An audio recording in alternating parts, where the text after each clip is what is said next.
Good morning, everyone. Morning. Can anyone hear me? Good morning, good morning, good morning. Can anyone hear me? Hello. I hear you. Mr. Pruitt. Good morning. Good morning, Mr. Pruitt. Happy Friday, everybody. Happy Friday to you, Colleen. Tiffany, I love your little babies. Hello, Bella.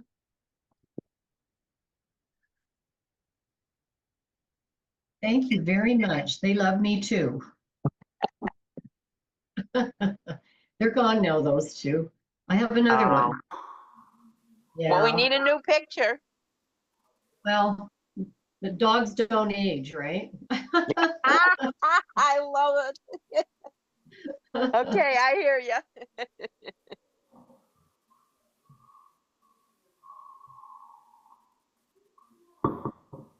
Did everybody weather the storm, Eric? Good morning. Right. Hi, Colleen. I don't know if you can hear me. She's not talking to me either.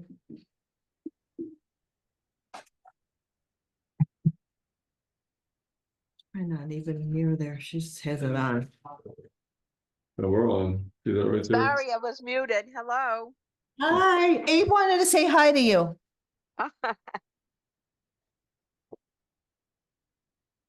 So you can hear us right now, correct? Yes. All right. Good morning. How are you?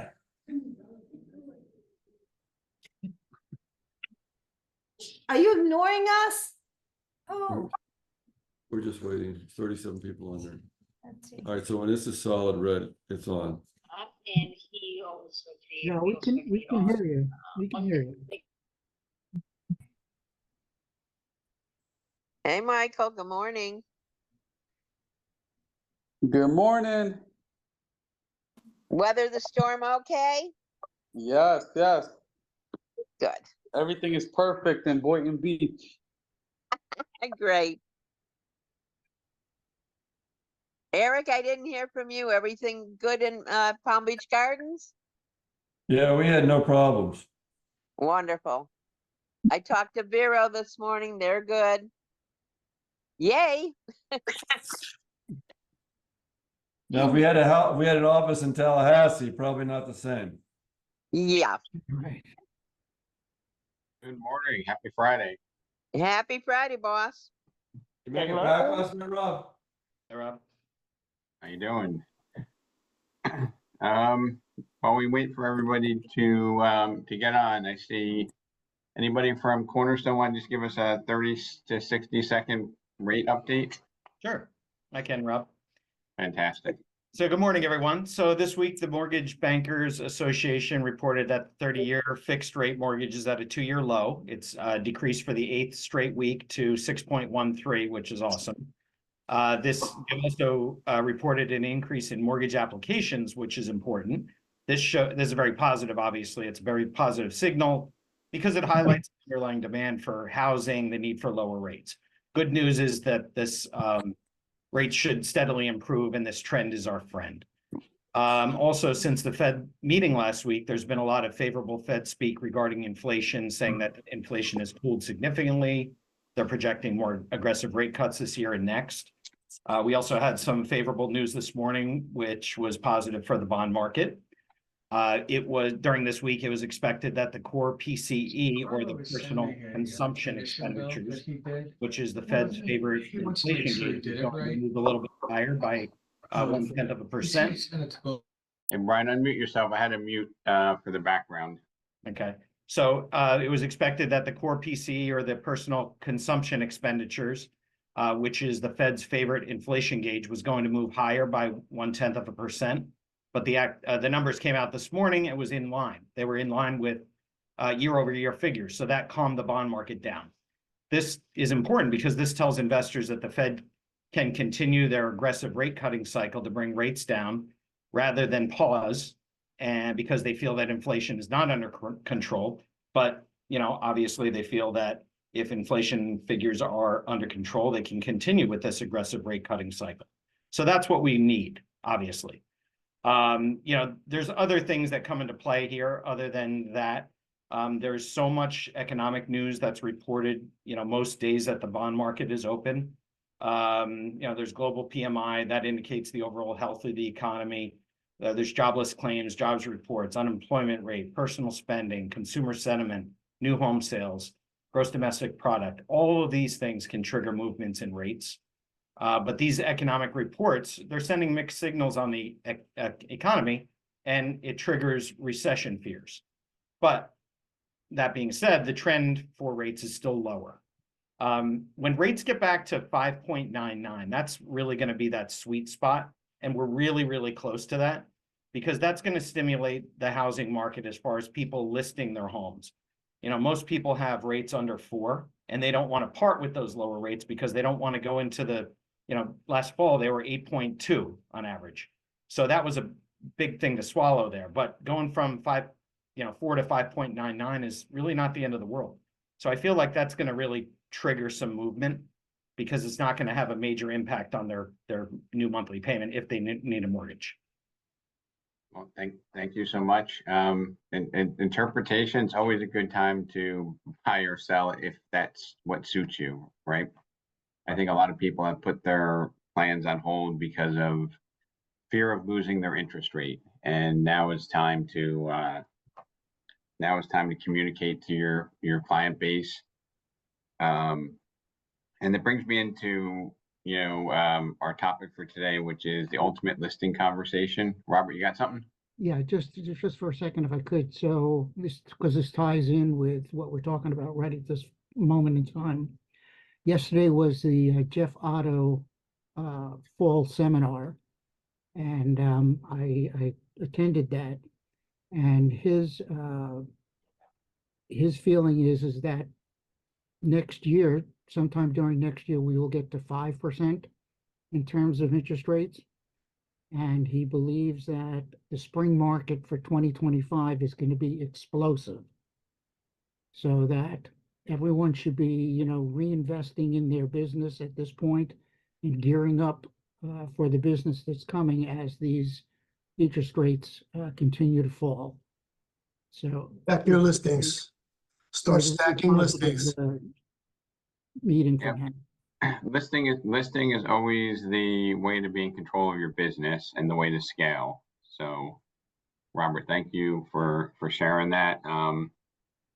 It's funny. I was watching a clip on YouTube from only a few days ago with Barbara Corcoran, and it's funny because she is always like, now is always the time to buy. And if you ever follow her, it's the mindset, and she's not selling real estate, right? She has no interest in it. Her company is now owned by another company. She's made her millions or billions, but she's just speaking from the heart, saying now is the time to buy. And that's a mindset. That's not a manipulation. That's her core belief. Today, I want to give you a few things that we can take away with, and sometimes we overthink what we're doing. And getting listings is about knowledge. It's about understanding the process, but it's probably even more dependent upon our ability to build rapport, right? And lose rapport, lose trust, lose business. If you lose rapport, you're going to lose their trust, you're going to lose their business. And what is, like, who wants to try to give a definition of what rapport is? Anybody?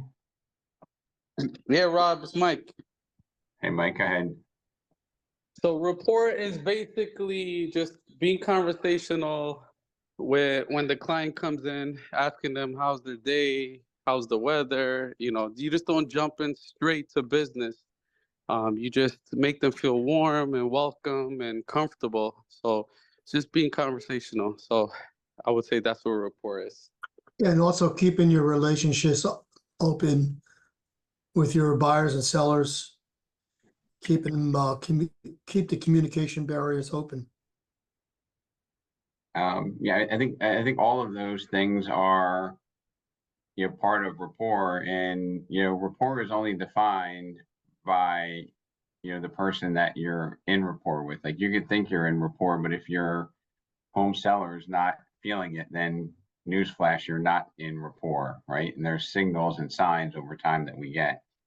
And I would say that, you know, obviously, if you don't understand your product and you don't understand what you're doing, you know, no matter how good of rapport you're able to get into, you're going to be challenged to get the business. But if you are the smartest person with the best data, but you can't build rapport, you're probably equally as handicapped to grow your business. And that's going to be really frustrating because you know you're the right solution, but you're unable to get into rapport and win that business over. Rob, Yeah, sorry. I think rapport also is listening skills. To be able to listen and pay attention. You need that feedback from the client. Exactly what you were saying. You may think you're in rapport, but you're not. right. And another thing that I think is probably essential to being in rapport is being authentic and actually caring about what you're doing. Because if you're trying to fake it, you know, You can't fake it till you make it. chances are people are going to see through you. Yeah. Okay. I'm going to read just a few things that I've written down, and I'm going to come back to a couple of them. But if you believe in what you do and you know that you can really help people, you have a moral obligation to try and bring it to as many people as possible. Think about that. Like, a lot of us, when we do our business planning, we're thinking about, you know, I'm going to do 9 more sales. I'm going to make, you know, $70,000 more dollars. I'm going to put it away into savings, pay off some debt, buy an investment property.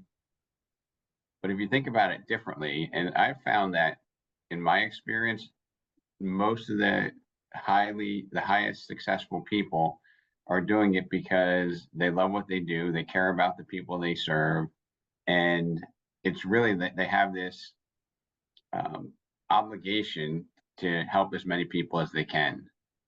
And, you know, as we do role playing, and I'm gonna find a way to role play nationally with everybody here so that we can share dialogue, scripts, mindsets. But it's the same everywhere. You know, if you make a call, you knock on a door, you see somebody in an open house, and the vibe you put out is, hey, how can I help you? Right? Instead of what can I sell you? The whole game has changed. People are always thinking, you know, real estate agent, real estate professional, heavy sales, right? They think of us more like a used car salesperson or a timeshare salesperson than they would think of us as, you know, a teacher or a nurse, somebody who, you know, they may be in it for the money, but they are perceived as being people who are driven by their desire to help. Okay. One of the biggest challenges I see in our industry is we are so damn smart, we're so damn prepared that we tell people what they should do instead of helping them discover. So if you're going to write some things down, this is something worth writing down. Stop telling sellers what their home is worth and start helping sellers discover for themselves the right price to promote their house. Okay.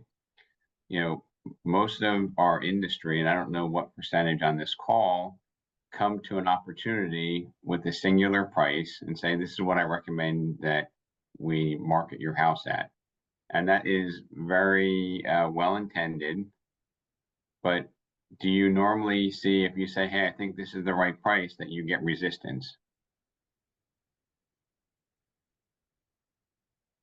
Okay. Do you get resistance? Anybody?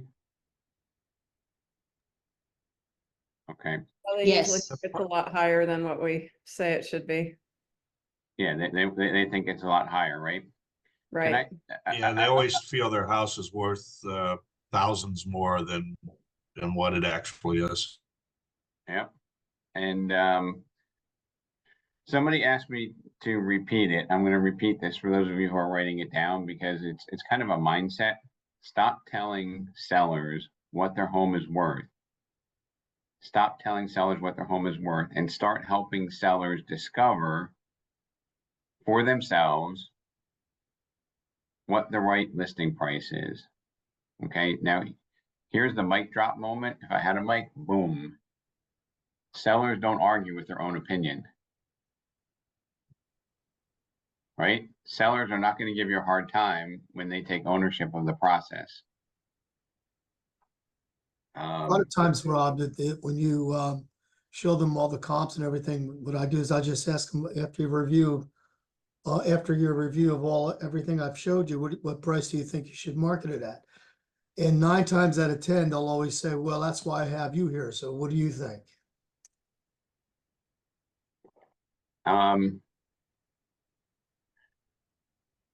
Ron, I guess we all need to formulate our way of getting them to that point, right? And I see the snarky seller saying, well, that's why you're here, right? So maybe there's a different approach to self-discovery, right?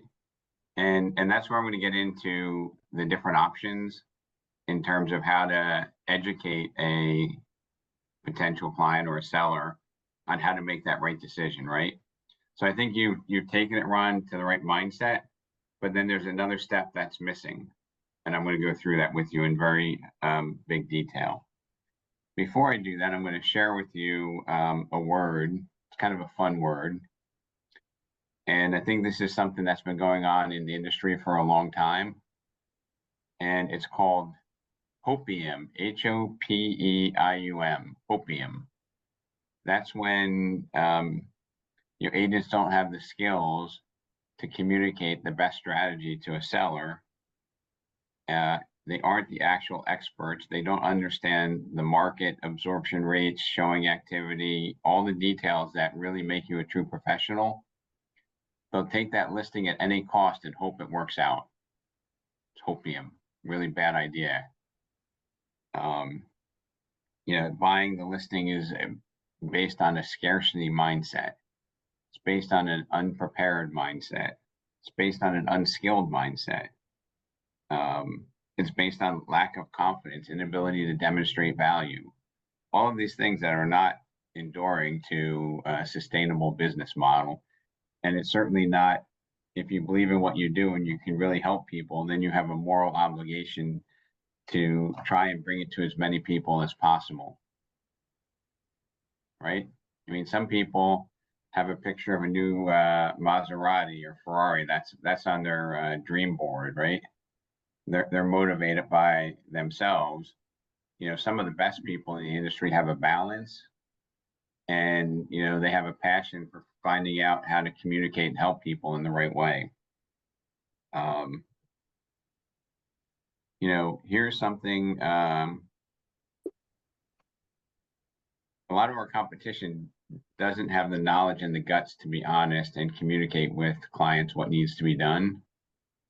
And if you can avoid the practice of shortcutting and telling them what you need to get the agreement signed, you're going to wind up long-term much, much, much better.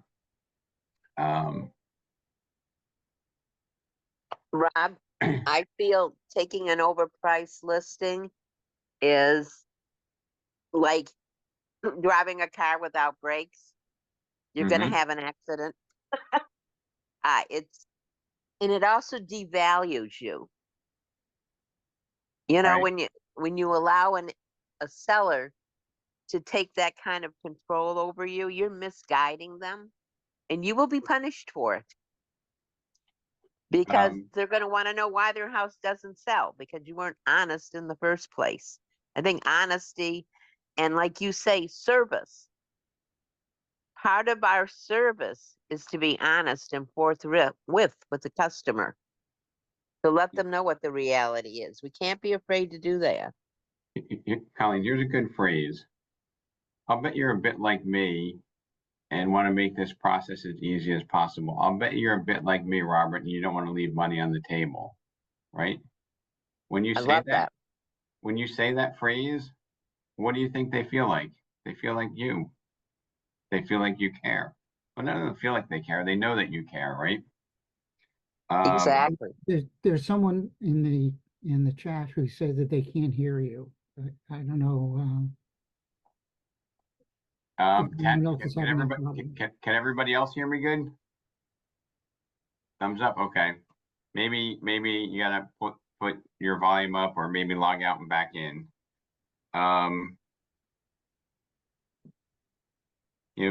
Your personality, and authenticity has to shine through. This is probably not something that I would say, but I definitely see value in some people being able to own these words. Because I owe you the truth, I suggest we readjust the price to get in front of a whole new set of buyers. Like language like that, if that's your style, I think it's powerful. Because I owe you the truth, I suggest we adjust the price to get in front of a whole new set of buyers. These are just different rapport building techniques. Give them numbers and evidence and build stories around it. Okay, that helps build trust and rapport, as opposed to just doing a flip chart slide presentation.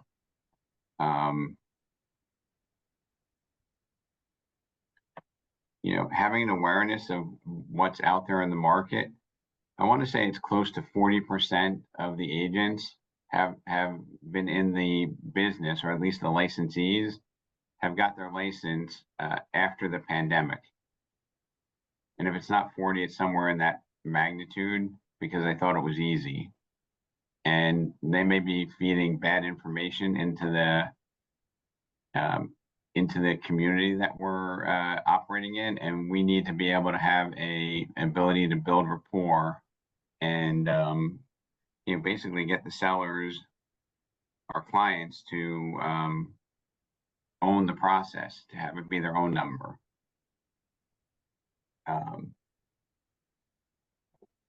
When you go on a listing opportunity, some people have embraced 3 different options, but what they haven't done is they haven't named it to build a story around it. Okay, like pricing it above market, pricing it at market, or pricing it below market is hard to build a story around it unless you give it an identity and a name. And is there anyone that offers or suggests 3 pricing strategies or 2 pricing strategies that wants to share with us? Go ahead, Beth. Oh, I think I did this the other day. But it has helped me get people to adjust their prices to do exactly what you said on that one call, where it was, the lottery pricing of basically you're listing it and praying that you win in a price. I had one seller that was doing that, and then brought him back to reality, and we got a $20,000 price reduction, pricing it within the market. But I think it's really important to let people know that the market changes depending on sales, just like appraisals change based on a snapshot of sales. And then so that's market. And then you talked about the auction type of pricing to try to get people in a little bit of a bidding war, or get more people interested in the property to come in with some kind of an offer. Right. So I'm going to give you one language twist is I wouldn't focus on solely market value, because they can argue with that. I would say appraised value. And the reason why I would do that is I don't want to own that number, because they can debate market value, but you can say, look, if we, Beth, if we went and spent, how much does it cost for an appraisal now? About $900, Brian? No, it's less than 500 for a single family regular home. Okay, so let's say it's 500, or, that's, if you probably want to buy one on your own, not being part of a lender, you'd probably pay higher if you hired somebody, but let's say it's $500, $800, you went and you hired an appraiser to evaluate your house. They're going to use a scientific process to determine what the value is. So Beth, if you hired an appraiser, or if we hired an appraiser, they're going to come in with a value of, let's say, 600,000. Might be 10,000 more, 10,000 less, likely to be close. The good news is that that's not the sales price. What influences the sales price is how we introduce it to the market and how we promote it. Second option would be, what a lot of people have done over time is price it aspirationally, try to win the lottery. Sometimes people come and say, Beth, I'll wait for the perfect buyer, right? And that's, and let me just share with you, they go like this: I'm in no hurry to sell, I can wait, right? And what does that really mean? They're not motivated. They don't really want to sell. Does it mean that? Well, I in think some cases, they're just on the fence, What? And I don't think they're convinced that they really want to sell. so. I have a different belief on that, Beth. I think I do too. when somebody says that, Beth, what they're doing is they're posturing, okay, to tell you that I'm not going to give it away. I want you to work really hard for me, right? And their belief system is, if I wait, I'll get a higher price. Would you agree that some people have the belief that if I wait, I'll get a better deal? I do, and that's just the opposite. The longer it's on the market, the more stale dated it gets. Hey, Rob, Yes. don't you think that most of the time when sellers or even buyers do pull that kind of thing, what they're really saying is, tell me why I should be doing something different?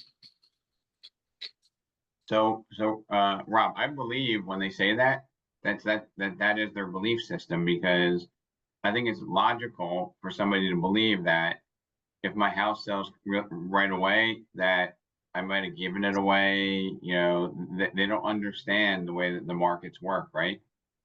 So if we're a great expert at valuing property, but we can't communicate how the market works, then we're going to be at a disadvantage, right?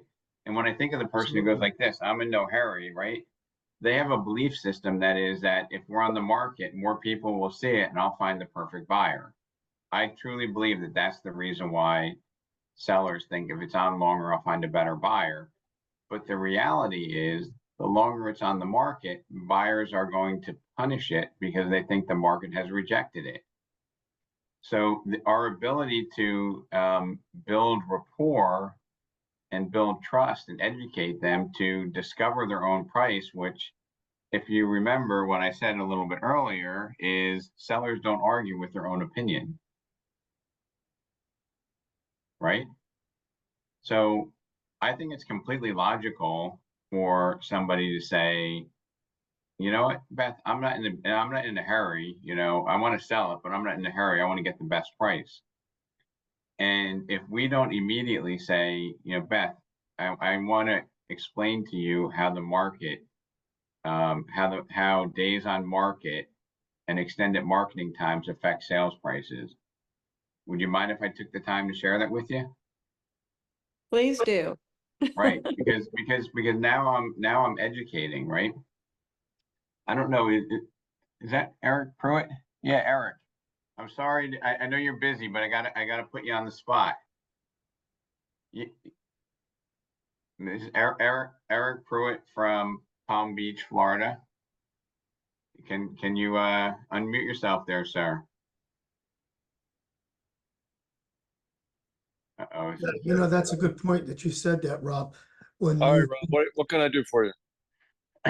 So we were in the conference room yesterday, or the day before. I don't even remember. It's all a blur. But we were talking about extended marketing times, right? And we pulled up on the MLS and we did a CMA, And your MLS has a feature where it shows you how many days on the market and what the sales to ask price was, right? Correct. Original list price to list price, Right. 30, Now, 60, 90 days out. now if we're not incorporating that or a version of that into our conversation with homeowners, why? Because it was dramatic, wasn't it, Eric? Wasn't it like a 14% difference going from 30 to 90 days? Yes. So if you're a And it was 600, about, it was 5% difference just going from 30 to 60 days.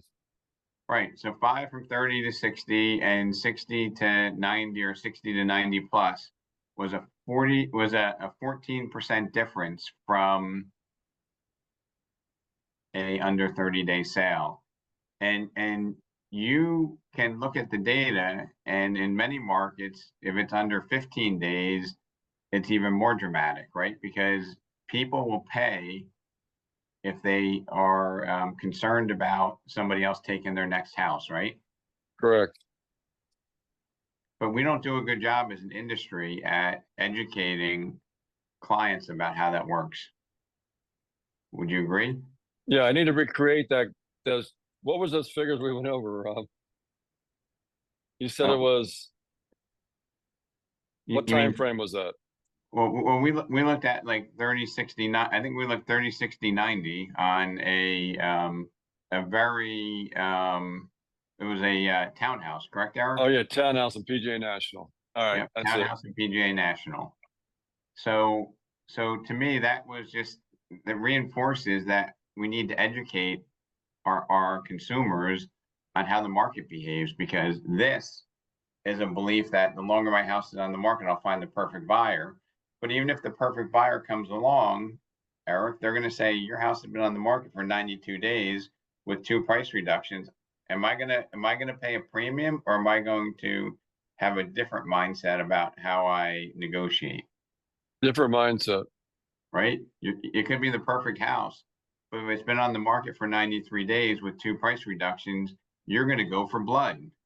You're going to be lowballing that and saying, boy, it looks like Eric's client's pretty desperate. Right. Right? So whenever anybody has an objection, this is a perfect question. You might want to write this one down. Okay. And any objection that they have, you can come back with this. And if you're unsure how you're going to answer it, it buys you time to think through the process. I say, Eric, can you do me a favor and let me know in order of highest to lowest priority, where do you and your seller, or you and your wife stand? Is it selling the house for the absolute highest price? Is it selling it in the shortest period of time? Or is it having the least stress in the transaction? If you were to put those in order of number 1, 2, and 3, I would appreciate that. Highest possible price. So, and what's number 2? Least inconvenience. The least amount of stress, and the shortest period of time is the least important to you, right? Correct. So if you want to sell it for the highest possible price, and Eric, is it important for you to have a little bit of control of the process? Yes. Okay, so you want to have control of the process.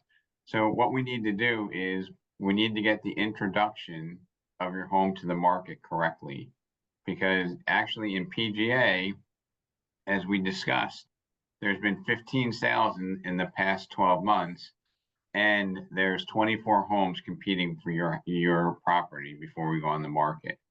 Okay, so in order to get you the highest possible price, I would show you the stats on how days on market hurts your sales price. I'd say we need to get the sales price correctly, and we need to be one of the 1 or 2 sales the next month that choose us. Does that make sense?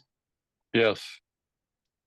So do you hear how I kind of twisted it around? And whenever anybody has any objection, if you ask them to put in order of priority and not just tell me what's most important, you ask them to put in priority. There's a couple of things happening that I didn't realize were happening, but I think I'm establishing myself as being a little bit more in control of the process without being arrogant, right? I'm being attentive. Tell me what the second most important thing is. So time on the market's the least stress and the highest price. I hear what you're saying, Eric. right? Then you can repeat it and respond. It's tremendous rapport building, okay? What I see people do is they go out to homes, and can an owner of a house truly be objective? No. Who's that? Eric saying no. Anybody else? Can an owner of a house be objective about the value of their home? No, No, right? No, they all think they have golden nails. they all Right. think they own the Taj Mahal. Exactly. Right. And do any parents think they have an ugly baby? They never do, right? So you're not objective about your baby, and you can't be objective about your house. So we need Sometimes I actually take people out to show them the competition. I do really short previews so that we can walk in and just say, walk in as a buyer, and now walk into your house as a buyer. And that sometimes really changes their perspectives. Like, this is what somebody's going to see in comparison to your home. And many times they'll actually change the price, what they think it's worth.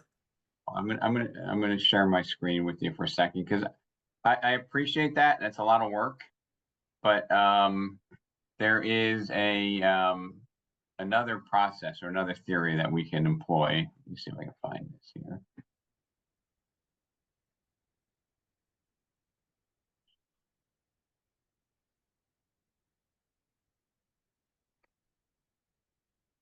All right, here's this.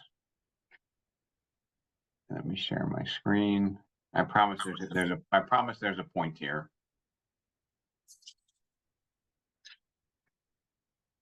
All right. Who would want to have that piece of art? To me, it looks pretty darn ugly. But this went on the market for 40 million and sold for 91.1 million. Okay. So unless you have a house that's over $40 million, we now have evidence that, pricing it to create demand and have control of the process gives you the ability to determine the true market value for your property.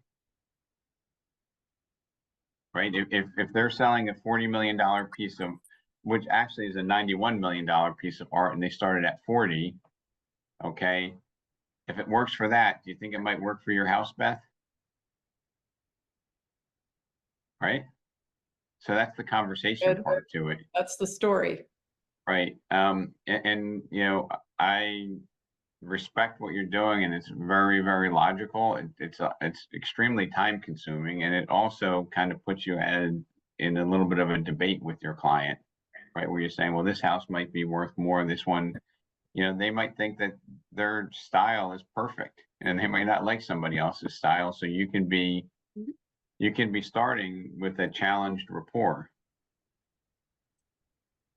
All right. Let's see.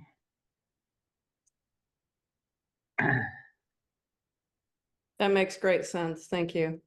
Yep.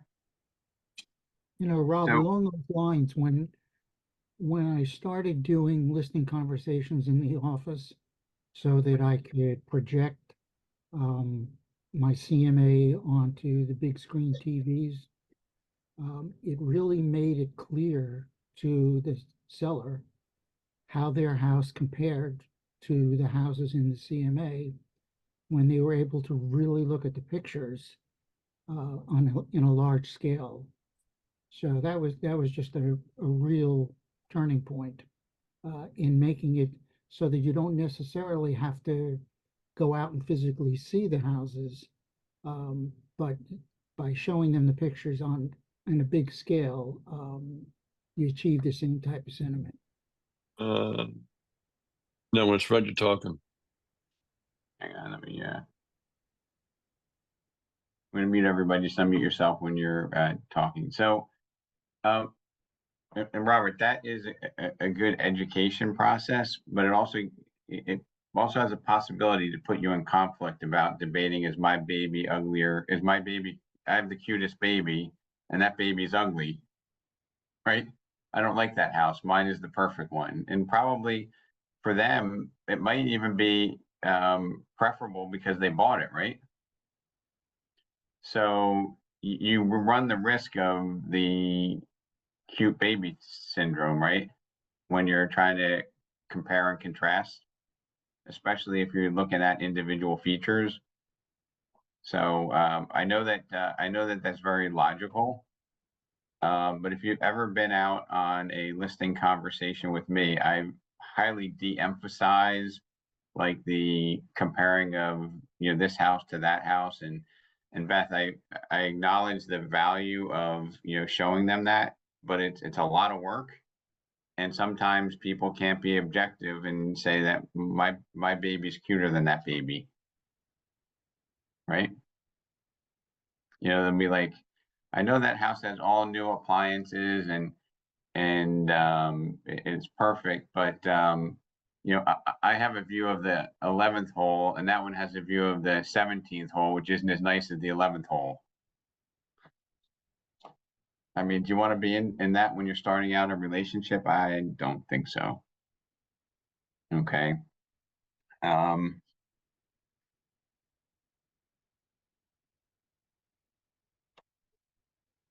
And we talked a little bit about well, let me say this first, then I'm going to go back to some different language. I would much rather disappoint you with the truth than comfort you with lies. Okay. I don't see myself saying that, but I see myself emanating that, right? So that they can feel that without me saying it. Because I don't know, I don't feel good saying, hey, I don't want to tell you lies, because then it seems like I have a point where I might tell you lies, right? But I think if they understand that, you know, I need to share with you honestly the truth and share with you how this works so that we can make the right decision together. You see how I brought that home by saying we can make the right decision together, which presupposes that we're going to be working together. Okay. We started this, Beth, with, you know, saying market value, and I would scratch the word market value and I would use appraised value. Say if we hired an appraiser, it's likely it's going to come in at this. The good news is that doesn't mean it's what your house is going to sell for. You know, who you hire and how we introduce it to the market has a tremendous influence on the ultimate selling price. Does that make sense to everybody? Like there would be a house with an appraised value, okay, and our ability to market might make that house sell for more than what it's appraised for, and that might also create an appraisal gap, which we need to talk about how I'm going to be able to help you to get full value, even if the house doesn't appraise because I did such a great job selling it. Pretty cool, right? So my identity for conversation purposes is appraised value. And I will usually say if we spent money to hire an appraiser, it's going to come very close to this. Good news is that's not how we need to market it. We can choose to market it aspirationally or lottery style. And I like adding the word aspirationally. I've probably been using that word for the past year and a half. Okay. And lottery also has a connotation where I can bring it home and say, you know, would you want to invest your retirement in the lottery? You know, it doesn't make any sense, right? It's a nonsensical approach. And then the auction style is the one that gives you the ability to have control, right? And the auction style is, and you might want to write this down too, and it's not scientific, but it's pretty much the range. You know, if we're going to introduce your home to the market auction style, it usually involves listing it 3 to 8% below the appraised value. And the reason we do this is to create excess demand. And in Palm Beach Gardens, for example, the people who price it 3 to 8% below the market are getting rewarded by a 14% higher sale to ask price than people who tried to price it aspirationally, right? So those are that's the language, and that's the naming, so that you can have more meaning. Because if you say we price it low to get a lot of offers, we price it high so we have room to negotiate, you haven't identified and given it a name. and giving a name has significance. What else?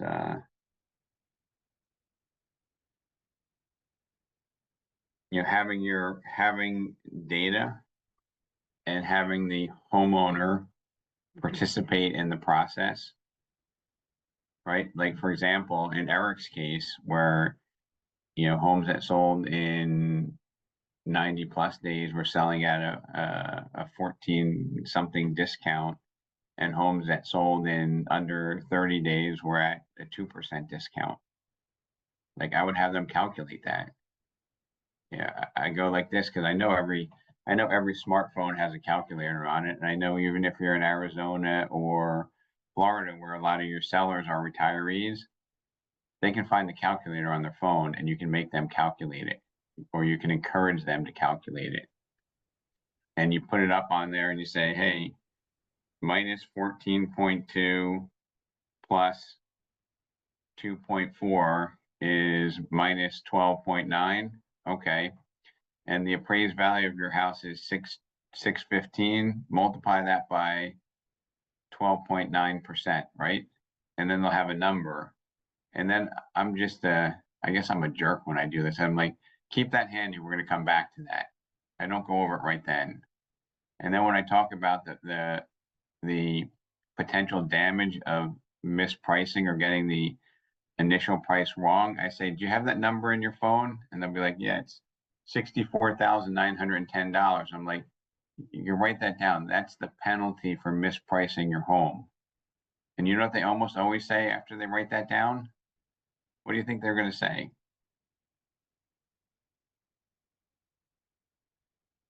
Anybody? They're likely to price it closer to market or at market. They don't want to take the loss, they want it to sell faster. Beth, everybody says, I don't want to pay that penalty. Right? So that's their own words. And do people argue with their own words? No. Okay, they're going to buy into that. Asking questions like, you know, how important is it for you to have control of the process? Has anybody ever asked that question to a seller? Anybody? Because if you have limited showings and no offers, do you have control of the process? If your house is overpriced, will doing more open houses and doing more pay-per-click ads or making it the #1 house on Zillow, will that sell it? No. But does a seller think that though? Yes. Do you think a seller might think that, Mr. Garver, the reason why my house isn't selling is because you're not doing open houses 7 days a week and it's #3 on the Zillow list, not #1. Absolutely. And and you don't have a full video with drone photography on my condo. But that's what they believe. And I know it's laughable, but unless we communicate it, that's the belief system, right? Yes. So the only reason why you could not present it well. I mean, there are people who don't do that. They don't do the minimum basic standard to get the home ready to be presented. There are some people that don't return phone calls that sabotage an optimal sale.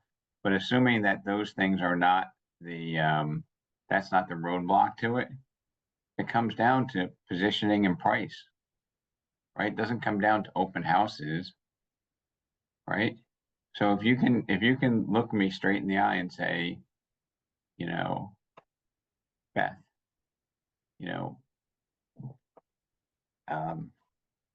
in order for us to not leave any money on the table, you know, I think it's important to have control of the process.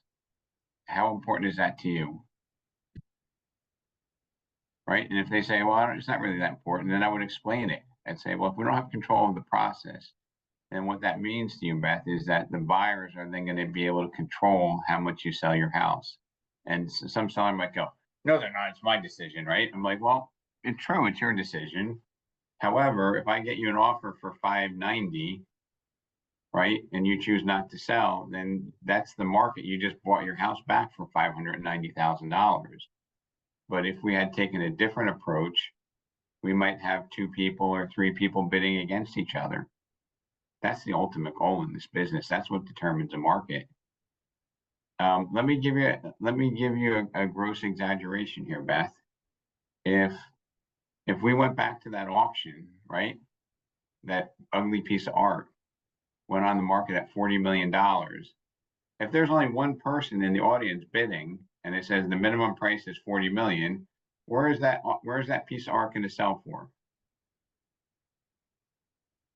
40 million. They If they wouldn't bid. bid, they wouldn't bid it up to 91 million. They're like, I'm the only bidder. It's 40 million. Right. And that asset would have lost $51.1 million. So having the ability to communicate this is incredibly important. You know, having the ability to create a spreadsheet to show how the market treats different different approaches is incredibly valuable. Knowing exactly what you're going to say at every moment is priceless, right? And knowing what you're going to say is not like, it's not, oh, I have these sales lines that can manipulate, buyers and sellers to do things that aren't in their best interest. Okay. Scripts are not designed to manipulate people to do things that they're not motivated or they shouldn't do. Scripts are designed to enhance rapport and get people to take the action that's in their best interest. I will bet you, we still have 82 people on this call. I will bet you that every single one of us, if we've been in the business for more than 3 months, has had somebody that's taken a decision that was not optimal for them, and it's been frustrating for us. And the only reason they did that is maybe they were in fear, or maybe we were not able to communicate with them the best strategy, right? Has anybody ever had a buyer that was indecisive and took more than 6 months to buy and paid, 10 to 50,000 more because they waited? Has anybody ever had that buyer? Beth, you have? How frustrating is that? Because you knew early on that they should have done it, but somehow we just weren't able to communicate effectively that they should have done it, right?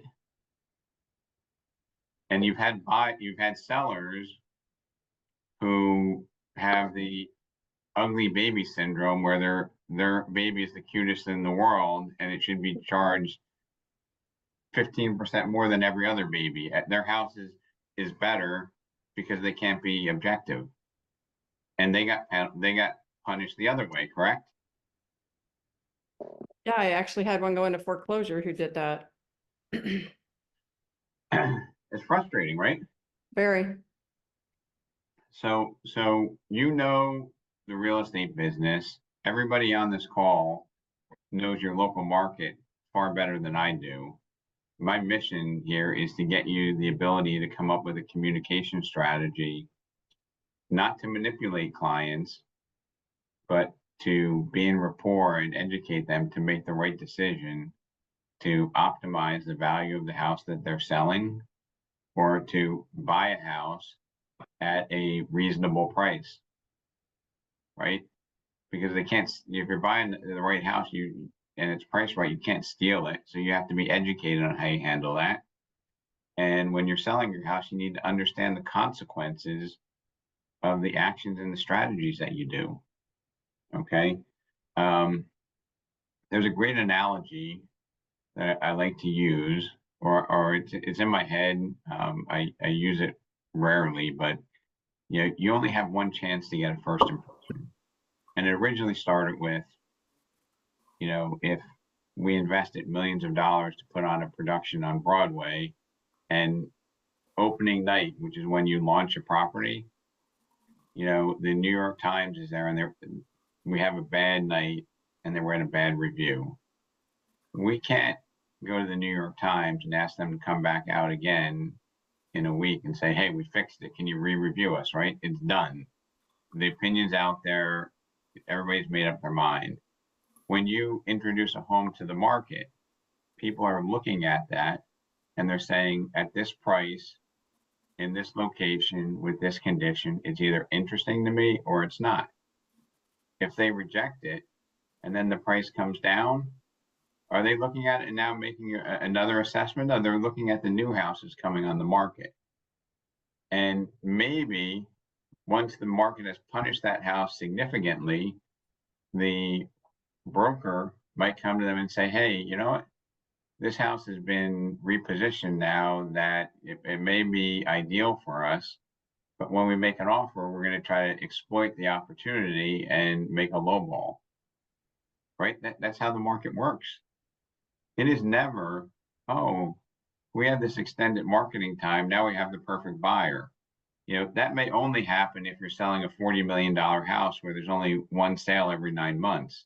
Well, you need the right buyer in that case. But in 99.9% of our business, if there are 2 homes sold this month and yours isn't one of them, whether there's, 4 on the market or 40 on the market, there's something that we did wrong, and we're building up days on market, which are going to penalize us, right?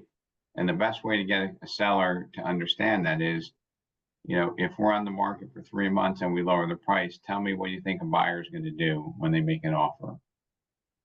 And they will be brutally honest, and they'll be hard when they say that. And that will remedy the belief that I want to test the market. I want to see if I want to wait for the perfect buyer. Anybody else have any seller challenges or things that you come across on a regular basis that I might be able to give a shot at how to address it? Yeah, Rob. Rob, this is Howard from Arizona. Hey, Howard. I agree with everything you're saying, and what I would say though is that I have a eminent listing opportunity for everybody that's in Florida.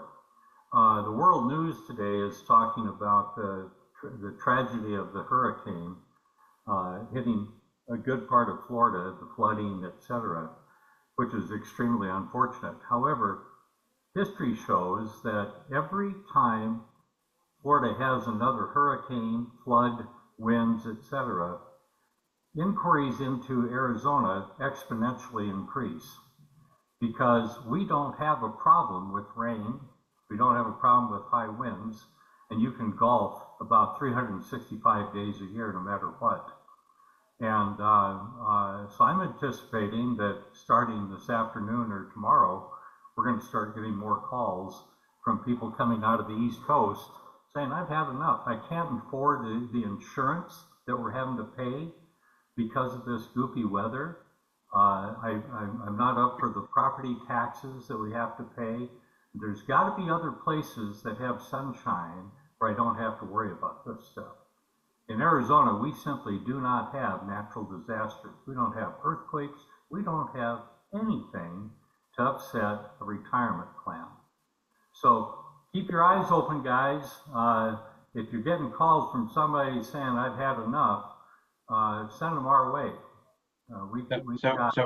So Howard, that sounds like a great, video that you could put out there to your tribe and your audience, right? Yeah. Because there are some people who are going to say, some people don't want to shovel snow. Some people don't want to deal with, hurricanes, winds, insurance, issues like that. And the person that's going to win is the person that gets the eyeballs, right? That gets the ears, that can hear what's going on and has opportunities. And I think, Howard, you have a much greater ability to build rapport with somebody that you've never met by utilizing video. That's a good idea. We learned a lot in the past week from you guys. And Baker. Maybe I've got to put some of that technology to work. What do you think? I think absolutely. And to our audience in Florida, I met with a lot of you this past week. Great conversations, incredibly talented people. But we are the best kept secret. Like if we can put our knowledge out there so people can see, will be a magnet for business. Because the market in Florida with insurance and with HOAs and unfunded funds for the condo associations, they're what do you call the 40-year plan with the funding? Anybody? Can you hear me? Yeah, I can. Hi, I've got Abe with me. He wanted to say a couple. All right. Morning, Abe, how are everybody. you, sir? What I'd like to interject is, it's not really over the years. Number one, situation when I said I'd rather turn you down and let you down later. Second thing is basically, instead of word reduction, slight adjustment. And I learned one thing from Dale Carnegie. He said education without application is worse than worthless. Thank you. Can you repeat that? The last one, education without application is what? Dale Carnegie stated many years ago, education without application is worse than worthless. Is worse than worthless. And Abe is a Remax veteran returning home. And Abe had actually opened my eyes yesterday when we were talking about opening the refrigerator and the value of brand. Maybe you could just take a minute and share that, because I probably couldn't repeat it properly. Excuse me, I did not hear that.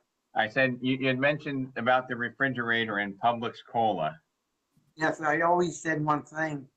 Great way to use in recruiting people or talking to a prospect seller is to say, when you're talking about our company, I said, can you open your refrigerator? And they'll say, what does that have to do with it? I said, well, I see you're drinking I see you're drinking Coca-Cola or Pepsi-Cola. How come you're not drinking our local brand called Publix?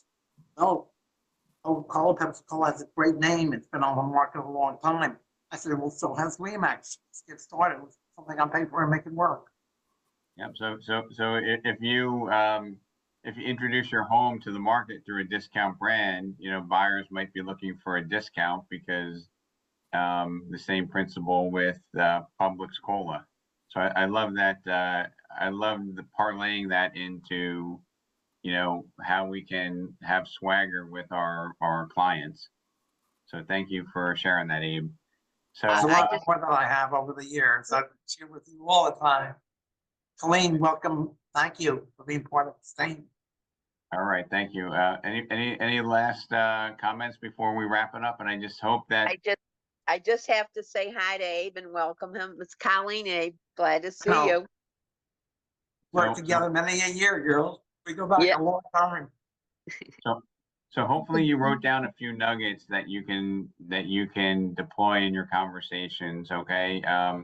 Want to try to end promptly, but Carmen, you have a question? Yeah, I would like to end it with one thing, which is the word, if you don't list, you don't last. Number one. Number two, I love the energy about the 30 and the 60 and 90 days.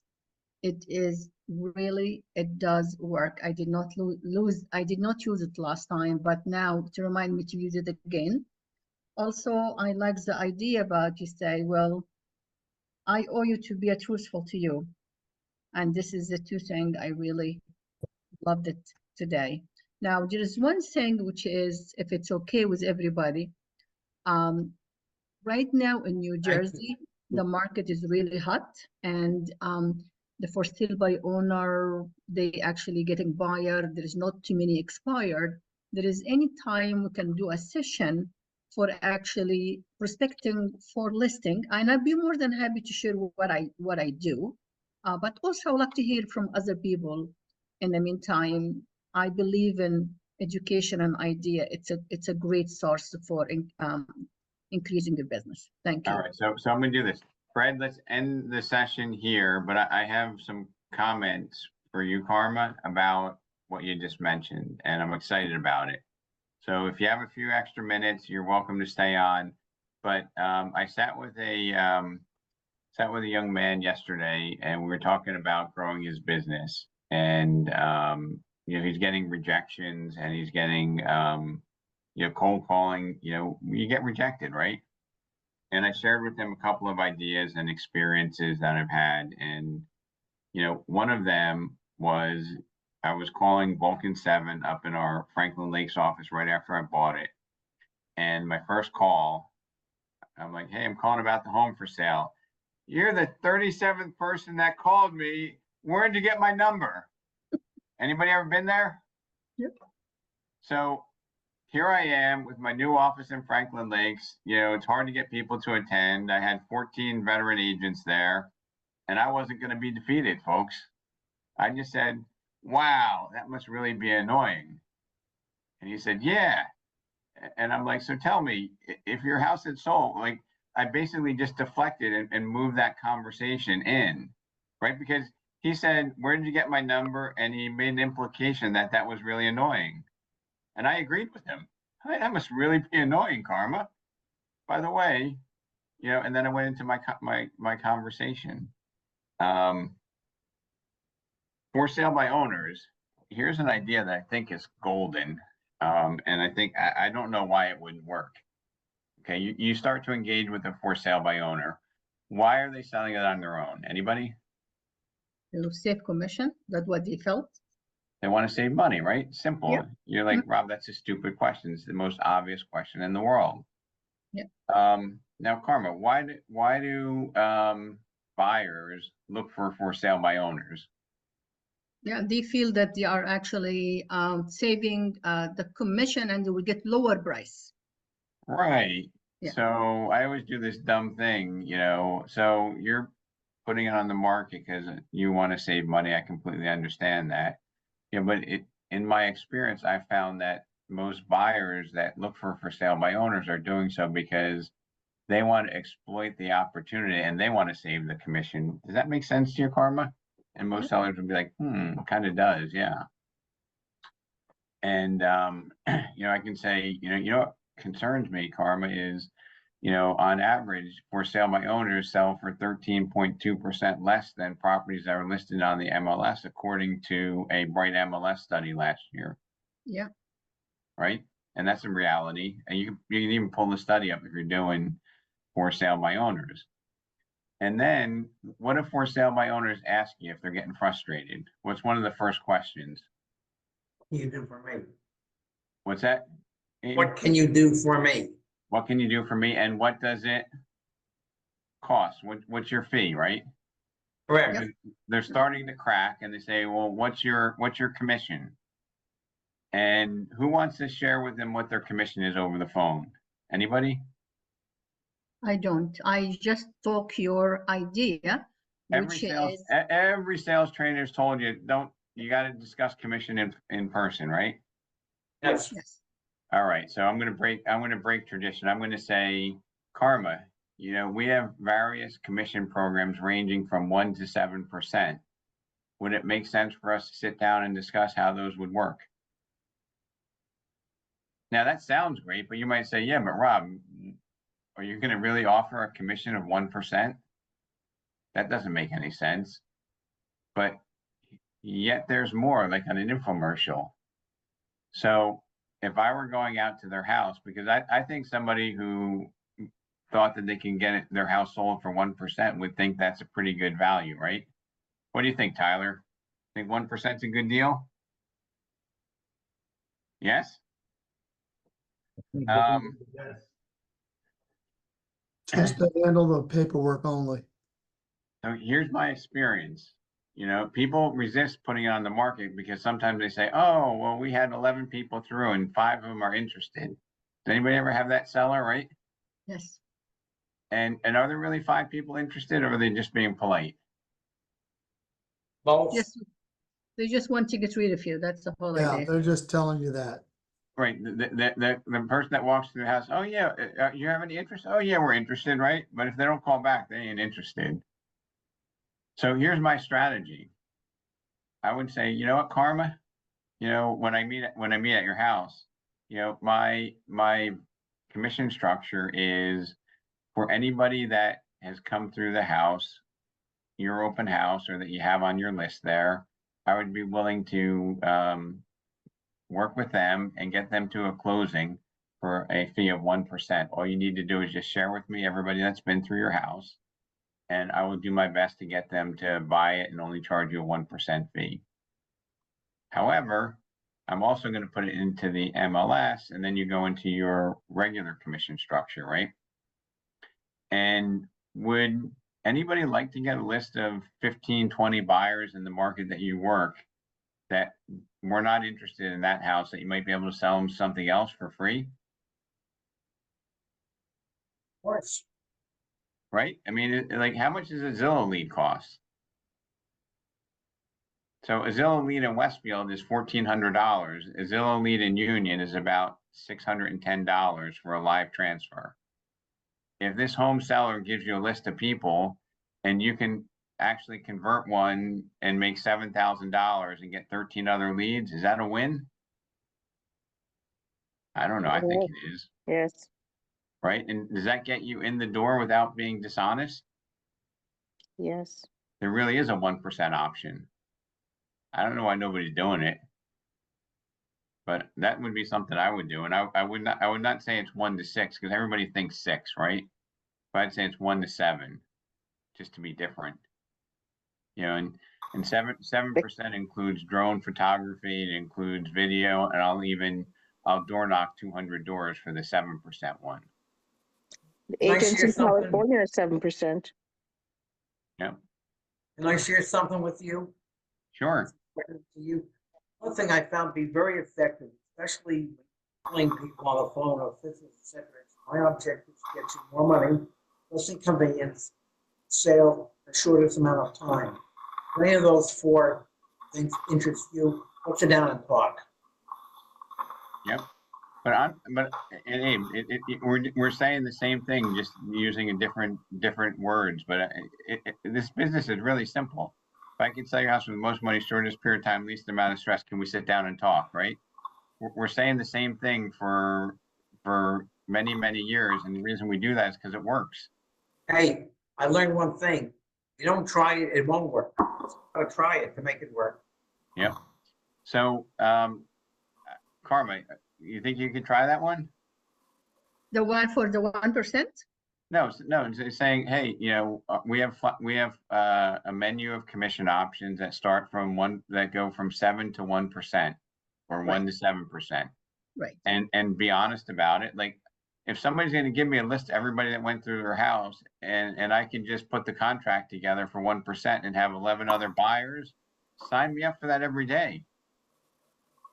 Sign me up every day. No, I All never right. really tried, but I'm willing to try it. All I right. think there's a no, by the way, that can go along with that. Mr. Seller, you realize that the easiest thing in real estate to do is to find a house and write a contract. Getting it to close is Yes. the part that is difficult. Yes. And when you look at my checklist of all of the things that I have to do to get your sale to close after we find a buyer, I think you'll agree that my fee is way better than no sale at all. But here's my list: the appraisal, the inspection, the credit reports, the credit failures. I mean, the list goes on and on and on. In our office, we lose 25 to 30% of all open escrows, and that's after the deal is written up. They don't close for some reason. Right. So maybe maybe this will be a Friday topic. Maybe this will be a specialty topic for all the diehards that are still on here. Next Friday, I want you to do me a favor, because I care. I want to help you with your business, and I know you're all caring individuals. Invite somebody that's not been on this call in your office, a friend of yours outside your office. Invite somebody and share the opportunity to grow and contribute. All right, that's my ask for everybody that's here. Is next week, if you're on, invite a friend, okay? Because I want to have a bigger boat. We're still suffering from the change of time here, and I want to get back to our momentum. All right, everybody. Okay, Rob, Have a if great the, one. I'm sorry. Look forward to some role playing communication going out in the next month, in the next week or two. And welcome, Abe. Bye, everybody. Can you Thank call you. me later? Yep. Thank Bye you, bye. Rob.